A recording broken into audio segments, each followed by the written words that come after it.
Bharatiya Janata party Kishan Reddy గారు. మళ్ళీ ఈయన క్రూసైడర్ అవుతారా, లేకపోతే షో స్టాపర్ అవుతాడా, లేదా బ్యాక్ పైపర్ అవుతాడా బీజేపీకి అనేది ఈ election. Bharatiya Janata party strategy చెప్తున్నా, అలా తెలంగాణ మోడల్ గురించి కూడా మాట్లాడుతున్నా.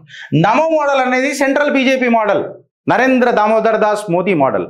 ఈ మోడల్ ఏముంటుంది అంటే, నరేంద్ర మోడీ మోడల్ ఎట్లుంటుందనంటే, నేను గెలుస్తా, 3 సంవత్సరాలు గెలిపించినా, గెలుపు పదములకు పార్టీని తీసుకుపోతా, గెలిస్తా, గెలిపిస్తా, గెలిపిస్తూనే ఉంటా, గెలిచి గెలిపిస్తూనే ఉంటా అనేది నరేంద్ర మోడీ మోడల్. ఇప్పుడు కిషన్ రెడ్డి గారి మోడల్ కాడికి వచ్చింది అనుకో, ఇప్పుడు ఆయన పార్లమెంట్లో ఆయన ఎవరిని గెలిపియలే. కాకపోతే ఈ మోడల్ కంప్లీట్గా మీకు కాన్వర్స్గా ఉంటుంది. ఎట్లా అంటే, ఓడిపోయినా అయినా నేను గెలిచిన, ఓడిపోతూనే నేను గెలుస్తూనే ఉన్నా అనేది కిషన్ రెడ్డి మోడల్. సో మళ్ళా కిషన్ రెడ్డి మోడల్ నరేంద్ర మోడీ మోడల్కి ట్రాన్స్ఫర్ అవుతుందా? ఆ సత్తా కిషన్ రెడ్డికి ఉన్నదా?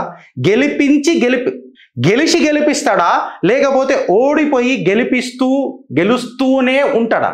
ఎవరినైతే గెలిపిలే కదా, గెలుస్తూనే ఉంటాడా?